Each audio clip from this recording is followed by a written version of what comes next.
விஜய்க்கு விபூதி அடித்த ஆளுநர் எடப்பாடி ஸ்டாலின் மாஸ்டர் பிளான் கதறியலும் தாவேகா தொண்டர்கள் அப்படிங்கிற தலைப்பில் தான் இந்த காணொலி இருக்க போது. ஆளுநர் என்னதான் இருந்தாலும் இப்படி ஒரு காரியத்தை செஞ்சிருக்க கூடாது. என்ன நடந்துச்சு ஏது நடந்துச்சு அப்படிங்கிறத பற்றி நம்ம தெளிவாக பார்க்க வேண்டியிருக்கு. தமிழ்நாடு முழுவதும் இருக்கக்கூடிய தாவேகா தொண்டர்கள் கை கட்டினது வாய் கட்டலையே, நம்ம அண்ணன் 108 தொகுதி வெற்றி பெற்றும் நம்ம அண்ணன் விஜய் அவர்களால் ஆட்சி அமைக்க முடியலையே என்று கதறி அழக்கூடிய காட்சிகள் சமூக ஊடகங்களில் காட்டுத்தீயாக பரவி வருகிறது. விஜய் அவர்கள் இந்த நடந்து முடிந்த இந்த 2026 சட்டமன்ற தேர்தலில் ஒரு தனிப்பெரும் கட்சியாக தாவேகா அப்படிங்கிறது உருவாகி இருந்தாலும் தனி பெரும்பான்மையை தாவேகா நிரூபிப்பதற்கு தவறி இருக்கிறது. ஆளுநர்கிட்ட விஜய் அவர்கள் ஆட்சி அமைக்க கோரி அவர் மனு கொடுத்திருந்தாரு, ஆளுநரை சந்திச்சிருந்தாரு. ஆளுநர் அவர்களை 2 முறை சந்திச்சுமே விஜய் அவர்களால் ஆட்சி அமைக்க முடியாத ஒரு சூழ்நிலை அப்படிங்கிறது உருவாச்சு. ஏன்னா விஜய் அவர்களுக்கு மெஜாரிட்டி இல்லை, காங்கிரஸ் மட்டும்தான் விஜய் அவர்களுக்கு ஆதரவு அளிச்சது. தாவேகா கைப்பற்றி இருக்கக்கூடிய தொகுதிகள் அப்படின்னு எடுத்துக்கிட்டோம்னா 108, அதில் ஒரு தொகுதியை ராஜினாமா பண்ணணும். ஏன்னா விஜய் அவர்கள் பெரம்பூர் மற்றும் திருச்சி கிழக்கு 2 தொகுதியிலையுமே போட்டியிட்டார். பெரம்பூரில் தான் வென்றதற்கான எம்எல்ஏ சர்டிஃபிகேட்டை அங்கே தேர்தல் அதிகாரிகள் கிட்ட இருந்து விஜய் அவர்கள் வாங்கிட்டாரு. அதனால் திருச்சி கிழக்க விஜய் அவர்கள் ராஜினாமா பண்ண வேண்டிய கட்டாயத்தில் இருக்கார். அப்போ 107 தொகுதிகள் தான்.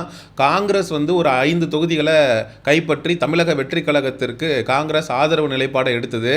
அப்போது 107 + 5 அப்படின்னு கூட்டினா கூட 112 தான். இன்னொரு 6 தொகுதிகள் வேண்டும் என்கிற நிலையில் தான் விடுதலை சிறுத்தைகள் கட்சி, சிபிஐ மற்றும் சிபிஎம் இந்த 3 கட்சிகளும் முக்கியத்துவம் அப்படிங்கிறது பெறுது.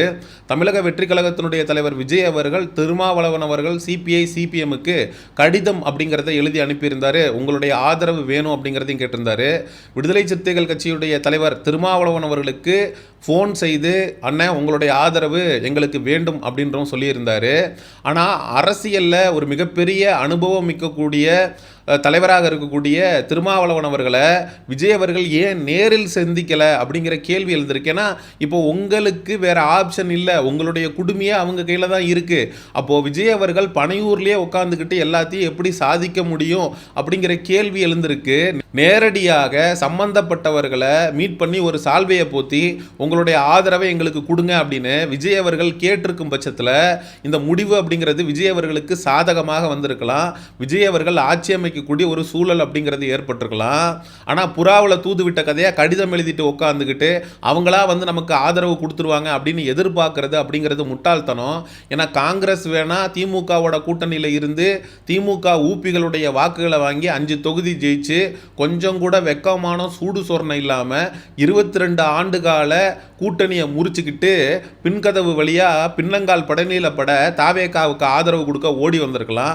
ஆனால் மற்ற கட்சியும் காங்கிரஸ் மாதிரி வந்துடும் அப்படின்னு ரொம்ப எளிதில் எடை போட்டுட்டாரு விஜய் அப்படின்னு தான் சொல்லணும்.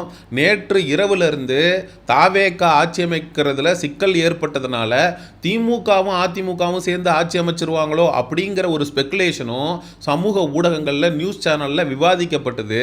இந்த நிலையில் தான் எடப்பாடி பழனிசாமி அவர்கள் தன்னுடைய எம்எல்ஏக்களை பாண்டிச்சேரியில் இருக்கக்கூடிய ரிசார்ட்டில் தங்க வச்சிருந்தாரு. இப்போது திருமாவளவன் அவர்கள் சிபிஐ சிபிஎம் இவங்க எடுக்கக்கூடிய முடிவு தான் விஜய் அவர்கள் அடுத்த ஆட்சி அமைப்பாரா மாட்டாரா அப்படிங்கிற ஒரு சூழலுக்கு விஜய் அவர்களை தள்ளி இருக்கிறது.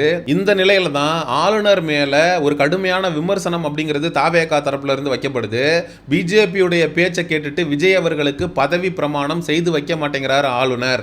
விஜய் அவர்களுக்கு இருக்கக்கூடிய 108 தொகுதி அதே மெஜாரிட்டி தான். அந்த 3 கட்சியில் இவர் தான் அதிகமாக தொகுதிகளை கைப்பற்றிருக்காரு. அப்படிங்கிறப்போ ஆளுநர் பதவி பிரமாணம் அப்படிங்கிறத செஞ்சு வச்சிடணும். அதுதான் அரசியல் சாசன சட்டம். அதுக்கப்புறம் நடக்கக்கூடிய ஃப்ளோர் டெஸ்ட்டில் விஜய் அவர்கள் மெஜாரிட்டி அப்படிங்கிறத நிரூபிச்சா போதும். அப்போ ஆளுநர் அவர்கள் சட்ட பிரகாரம் நடந்து கொள்ளாமல் முதல்ல நீ 118 காட்டு, பெரும்பான்மையை காட்டு, அதுக்கப்புறம் நான் உனக்கு பதவி பிரமாணம் செஞ்சு வைக்கிறேன் அப்படின்னு சொல்றது தாவேகா தொண்டர்களுக்கு மத்தியில் மிகப்பெரிய அளவில் கொதிப்பை ஏற்படுத்தியிருக்கு. நிறைய தாவேகா தொண்டர்கள் பதாகைகளை ஏந்திக்கிட்டு ஆளுநர் மாளிகைக்கு வெளியில் நின்று போராடவும் ஆரம்பிச்சிட்டாங்க. தாவேகா தலைவர் விஜய் அவர்களுடைய பனையூர் வீட்டுக்கு வெளியில் நின்று நிறைய தாவேகா தொண்டர்கள் கதறி அழுது வரக்கூடிய காட்சிகளை நம்மளால பார்க்க முடிகிறது. நம்ம திரும்ப திரும்ப திரும்ப திரும்ப சொல்லிக்கிட்டே இருந்தோம், விஜய் அவர்கள் நாட வேண்டிய இடம் அப்படிங்கிறது அண்ணா திராவிட முன்னேற்ற கழகம். ஏன்னா CPI CPM, Indian Muslim league, தேமுதிக, அமமுக, அதுக்கப்புறம் விசிக அப்படின்னு ஒவ்வொரு இடமா போய் பொறுக்கி எம்எல்ஏக்களை கூட்டிட்டு வந்து நீங்கள் பெரும்பான்மையை காட்டி ஆட்சி அமைச்சிங்கனாலும் நாளைக்கு அவங்க வாபஸ் பெற்று ஆட்சியை கவித்துட்டு போகிறதுக்கான வாய்ப்பு இருக்குது. அது ஒரு ஸ்டேபிளான கவர்மெண்ட்டாக இருக்காது அப்படிங்கிறத நம்ம படித்து சொன்னோம். ஒரு வடிவேல் சத்யராஜ் காமெடியில் கிரிக்கெட் மேட்ச் விளையாடுறதுக்கு வந்து தேங்காய் பொறுக்கிறவன், கோழி பிடிக்கிறவன், பிச்சை எடுக்கிறவன் எல்லாரையும் ஒரு வேனில் அள்ளி போட்டு கூட்டிகிட்டு போய் கிரிக்கெட் மேட்ச் நடத்துகிற மாதிரி ஒரு காமெடி இருக்கும். கடைசியில் பார்த்தீங்கன்னா அந்த கிரிக்கெட் மேட்ச்சில் அந்த தேங்காய் பொறுக்கிறவங்களெல்லாம் கூட்டிகிட்டு போய் அந்த மேட்ச்சில் வந்து வடிவேலும் சத்யராஜும் தோற்று தான் போவாங்க. அதே போல் எதுக்கு விஜய் அங்கங்கே போய் பொறுக்கிக்கிட்டு இருக்காரு? கிட்டத்தட்ட ஒரு 48 தொகுதிகளை அண்ணா திராவிட முன்னேற்ற கழகம் வைத்திருக்கு. அவங்களோட ஒரு உடன்படிக்கைக்கு போனால் மெஜாரிட்டியும் கிடைக்குது, ஒரு ஸ்டேபிளான கவர்மெண்ட்டையும் ஃபார்ம் பண்ண மாதிரி ஆச்சு. அதுதான் விஜய்க்கு இருக்கக்கூடிய வெரி குட் ஆப்ஷன் அப்படின்னு நம்ம திரும்ப திரும்ப சொல்லிட்டுருக்கோம். ஆனால் விஜய் அவர்கள் எதற்குமே செவி சாய்க்காம காங்கிரஸோட, விசிகாவோட, சிபிஐ சிபிஎம்முக்கு லெட்டர் எழுதிக்கிட்டு அவர் வந்து இப்போ வரைக்கும் ஆட்சி அமைக்க முடியாத ஒரு சூழல் அப்படிங்கிறது உருவாயிருக்கு. இந்த இடத்துல விசிகே வந்து ஆதரவு கொடுத்தாங்க, சிபிஐ சிபிஎம் வந்து ஆதரவு கொடுத்தாங்க. எப்பா ப்ரீ போல்லையே, அதாவது தேர்தலுக்கு முன்னாடியே ஒரு கூட்டணி உடன்படிக்கையோடு திமுகவோட கூட்டணி வச்சு நாங்கள் திமுக தலைமையிலான கூட்டணிக்கு கீழே தான் செயல்படுவோம் அப்படின்னு அவங்களுடைய கூட்டணி தர்மத்திற்கு உண்மையாக இருக்காங்க. எல்லாருமே காங்கிரஸ் கட்சிக்கார மாதிரி எல்லாத்தையும் உதுத்துட்டு 22 வருஷ கூட்டணியை தூக்கி போட்டுட்டு சரி புதுசாக வந்தவனை நோக்கி ஒருத்தன் ஓடுறாங்கிறதுக்காக எல்லாரும் அதே மனநிலையில் இருப்பாங்களா? அவங்களுக்கும் அரசியல் எதிர்காலம் அப்படிங்கிறது இருக்குது. இதே விசிக திருமாவளவன் அவர்களும் காங்கிரஸ் மாதிரி வந்திருந்தாரு அப்படின்னா நாளைக்கு அவரை பார்த்து என்ன சொல்லுவீங்க? காங்கிரஸ் எப்படி திமுகவோட விட்டுட்டு ஓடி போச்சோ அதே போல் இவ்வளோ வருஷம் திமுகவோடு இருந்து பயணித்த திருமாவளவன் அவர்கள் ஸ்டாலின் அவர்களை முதுகில் குத்திட்டார் அப்படிங்கிற துரோகிங்கிற பட்டத்தையும் விசிகாவும் திருமாவளவன் அவர்களும் சுமக்கணும். யார் திமுக கூட்டணியை விட்டுட்டு வந்தாலும் அவங்களுக்கும் அதே நிலைமை தான். பாட்டாளி மக்கள் கட்சி அதிமுகவில் இருந்து கூட்டணியை உடைச்சிக்கிட்டு வந்து தாவேகாவுக்கு ஆதரவு கொடுத்தாலும் அவங்க மேலையும் அந்த சாயம் அப்படிங்கிறது பூசப்படும். அது அவங்களுடைய எதிர்கால அரசியலை கேள்விக்குள்ளாக்கிடும். இதில் விஜய் அவர்கள் பண்ண மிகப்பெரிய தப்பே என்ன அப்படின்னா, மெஜாரிட்டி கிடைக்கல அப்படிங்கிற அடுத்த நிமிஷம் விஜய் அவர்கள் சம்பந்தப்பட்ட தலைவர்களை நேரில் சந்திச்சு ஆதரவு அப்படிங்கிறத கேட்டிருக்கணும். புசி ஆனந்த எடப்பாடி பழனிசாமி அவர்களை சந்திக்கிறதுக்கு அனுப்பி விட்டுட்டு பின்பக்கமாக சிவி சண்முகத்தை விஜய் அவர்கள் தூண்டிவிட்டு அதிமுக கட்சியை உடைக்கிறதுக்கு பிளான் போடுறாருங்க. அதிமுக கட்சியிலேருந்து ஒரு 25 எம்எல்ஏவை உடைச்சிட்டு வந்து தாவேகாவில் இணைக்கிற மாதிரியான செயல் திட்டத்தெல்லாம் வந்து விஜய் அவர்கள் போடுறாரு. அப்படிங்கிறப்ப நீ வந்து ஒரு கட்சியில் வந்து கல்லெறிஞ்சு அதில் கிடைக்கக்கூடிய எம்எல்ஏக்களை வச்சு ஆட்சி அமைக்கணும்னு நினைக்கிற அப்படின்னா என்ன மாதிரியான கேவலமான மனநிலை?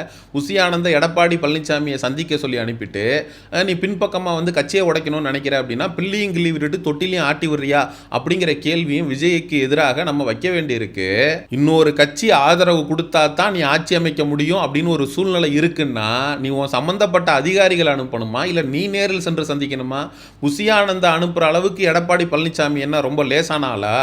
அவர் அதிமுகவுடைய பொதுச் செயலாளர், ஒரு ரெப்யூட்டடான பார்ட்டியோட தலைவர். அப்படிங்கிறப்போ நீ தான் அவரை நேரில் சென்று சந்தித்து ஆதரவு கொடுங்க அப்படின்னு கேட்டிருக்கணும். புசி ஆனந்தா அனுப்பியிருக்க கூடாது.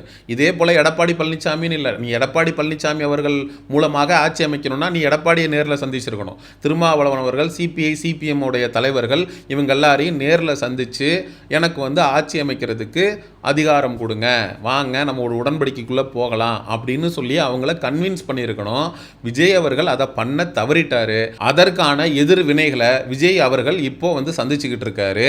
திமுகவோடு விசிகே சிபிஐ சிபிஎம் நடத்தின ஆலோசனை கூட்டத்தில் திமுக வந்து கூட்டணியில் தொடருங்க, நீங்கள் விஜய் அவர்களுக்கு ஆதரவு அளிக்காதீங்க அப்படின்னு சொல்லி வலியுறுத்தியிருக்காங்க. ஆனால் அதையும் மீறி விஜய் அவர்கள் அனுப்பிய கடிதத்தின் அடிப்படையில் விசிகா சிபிஐ சிபிஎம் எல்லாம் சேர்ந்து அடுத்து வரக்கூடிய நாட்களில் விஜய் அவர்களுக்கு ஆதரவு அளிக்கலாமா வேணாமா அப்படிங்கிற ஒரு முடிவை எடுத்ததுக்கு அப்புறம் தான் பதவி பிரமாணம், விஜய் அவர்களுடைய முதலமைச்சர் கனவு இது எல்லாமே நிறைவேறும். அது வரைக்கும் தமிழ்நாடு முழுவதும் இருக்கக்கூடிய தாவேகா தொண்டர்கள் கண்டிப்பாக கதறி அழ வேண்டியது தான், வேறு ஆப்ஷன் இல்லை. ஏன்னா உங்களுக்கு 118 தொகுதி அப்படிங்கிறது வந்திருக்கணும், அது வரல, 108 தான் வந்திருக்கு. நீங்கள் ஏதாவது ஒரு கட்சியோட கூட்டணி வைத்திருந்தீங்கன்னா வந்திருக்கலாம். ஏன்னா நம்ம கேள்விப்படுறது கிட்டத்தட்ட தமிழ்நாட்டில் 234 தொகுதியில் 13 தொகுதியில் தாவேகா 1000-2000 வாக்கு வித்தியாசத்தில் தான் தோல்வியை தழுவிருக்கு அப்படின்னு சொல்லப்படுது. அந்த 1000 2000 ஓட்டை யார் பிரித்தது அப்படின்னா நாம் தமிழர் கட்சியினுடைய தலைமை ஒருங்கிணைப்பாளர் சீமான் அவர்கள் தான். ஒருவேளை தாவேகாவும் நாம் தமிழர் கட்சியும் கூட்டணி வைத்திருந்தா அந்த 1000 2000 ஓட்டு தாவேகாவிற்கு பல இடங்களில் கிடைச்சு தனி ஒரு 120 தொகுதிக்கு மேலே கைப்பற்றி தாவேகா ஆட்சி அமைத்திருக்க முடியும். சரி, மக்களாகிய உங்கள்கிட்டே கேட்குறேன், தாவேகா தனிப்பெரும்பான்மை இல்லாமல் தவிக்குது. இப்போது CPI CPM VCK Indian Muslim league அம்மா மக்கள் முன்னேற்ற கழகம் தேமுதிக இவங்களுடைய ஆதரவெல்லாம் விஜய்க்கு தேவைப்படுது. இவங்கெல்லாம் ஆதரவு கொடுத்து விஜய் அவர்கள் ஆட்சி அமைப்பாருன்னு நினைக்கிறீங்களா? இல்லை, திமுகவும் அதிமுகவும் கைகோர்த்து பொது எதிரியாக இருக்கக்கூடிய தாவேகாவை விஜயை காலி பண்ணிடலாம் அடுத்த 5 வருஷத்தில் அப்படின்னு அவங்க ஒரு உடன்படிக்கை போட்டு உனக்கு 2.5 வருஷம் எனக்கு 2.5 வருஷம் அப்படின்னு திமுக அதிமுக சேர்ந்து ஆட்சி அமைச்சிட்டு போயிடுவாங்க அப்படின்னு மக்களாகிய நீங்கள் நினைக்கிறீங்களா? அப்படிங்கிற உங்களுடைய கருத்துக்களை மறக்காமல் கமெண்ட் செக்ஷனில் சொல்லுங்கள். சமூக நிகழ்வு அரசியல் சார்ந்த பதிவுகளுக்கு சயோனிசம் சேனலை சப்ஸ்கிரைப் பண்ணுங்கள். அடுத்த ஒரு காணொலி பதிவில் சந்திப்போம். நன்றி, வணக்கம்.